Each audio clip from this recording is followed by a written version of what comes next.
Hey everybody, cleaning again, second job of the day. Yeah, commercial carpet in a rental property, feels like glue down, and so I'm going to use the OP machine. I'm going to see if I got a fiber pad on the van. I'm probably going to hit this. I'm going to at least boost it with Angry Lemon, but I'm thinking, let me see what I got on my truck here.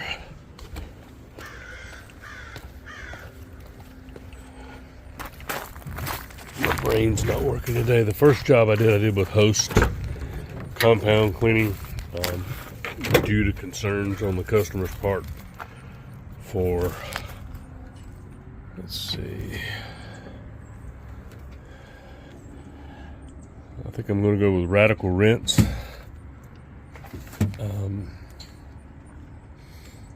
I think this already has some oxy in it, so we're not going to worry about that. So we're going to use Radical Rinse, a little Pro Fresh fragrance, and I may do one of my favorite things and boost it with a little bit of Angry Lemon. But these are two different product lines.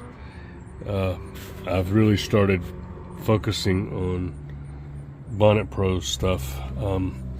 I don't think Omega Citrus is going to be enough, so I'm going to go with Radical Rinse, kind of a heavy mix. Probably put an ounce to the gallon of Angry Lemon to boost it, and we will be back during and then to see the results. So hang loose, we'll be back. Okay, so back with a quick update. What I decided was Radical Rinse. I did add just a small amount of Oxy, an additional 2 ounces to the gallon. I used Pro Fresh deodorizer on this, and I am mixing up a small amount of Oxyol in this container at about 4 ounces to the quart, and I'm going to pre-treat all these brown areas that look like maybe coffee spills or food spills to work on these organics while I start in the bedroom. This will have a chance to work. And I'm going to try to set, if I can find my equipment, I'm going to try to set up a time lapse so you can see the clean. Thanks everybody for watching. Please like and subscribe if you haven't subscribed. Please like and throw a comment. I can take some criticism. Just be nice about it. Just ask you to be nice about it. All right, guys.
Okay, So I wanted to show something you never really get to see with this, because when people are hot water extracting, you see these big differences they're making, and I'm hoping that you can see this wasn't that bad here. If you look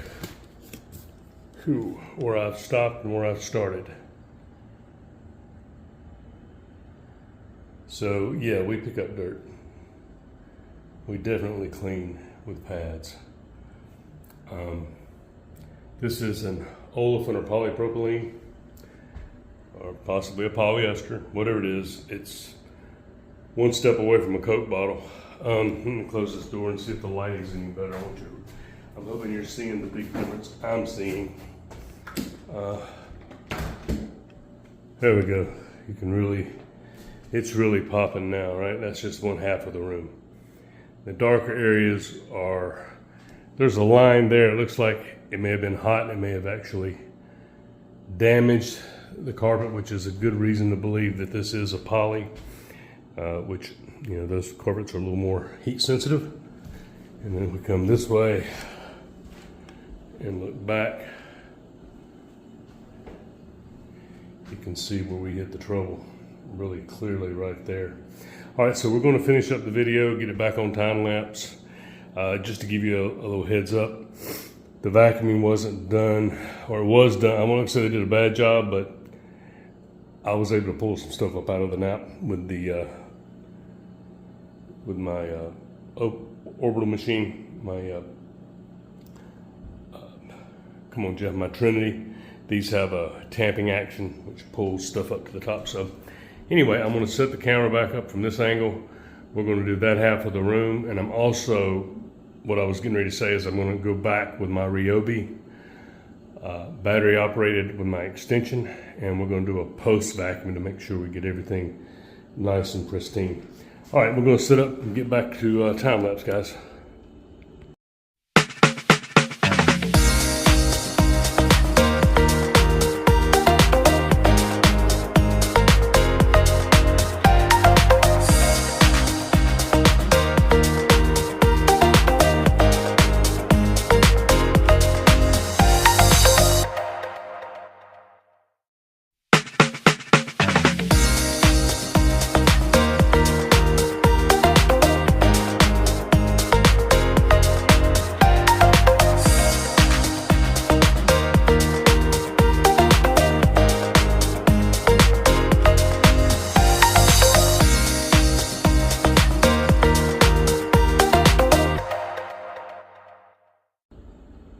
So here we got the finished product, quite a bit of difference than what we had before.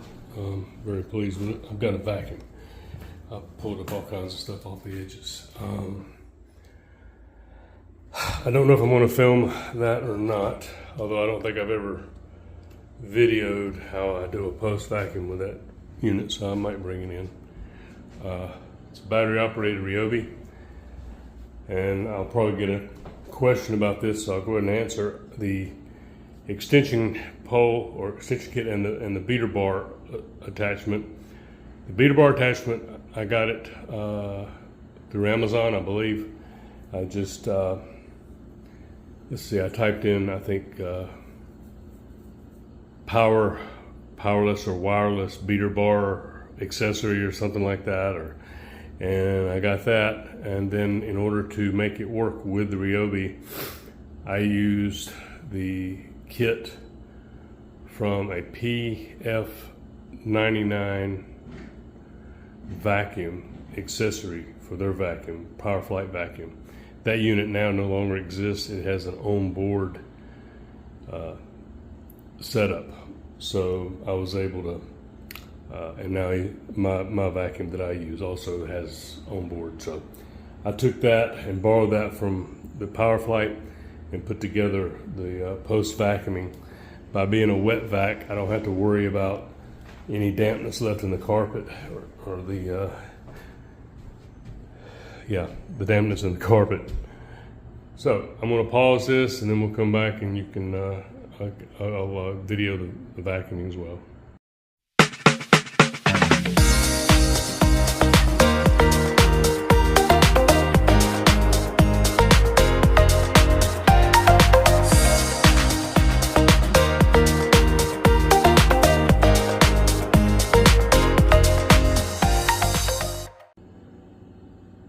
Okay guys, all finished. Appreciate everybody that watched. This one may run a little longer than I intended, I hope not. Usually time lapse will speed that up for me. As this is drying, you can see some of this area showing back up. I don't know that that's ever going to come out. You never know what you're dealing with this poly. But overall, it's 100% better than it was. I'm pretty sure they'll be happy. If you're in the Greensboro, Burlington, I'm in Siler City today. Kernersville, especially if you're a property manager or investor that deals with smaller properties or homes, regardless of the size of the home. I do stretching, repair, and cleaning, and I am certified in several different methods. My preference is low moisture like I did today, but we do have other options. So look us up, bbccarpetcare.com. Again, throw up a like, give me a comment, and subscribe if you haven't. Thanks, guys.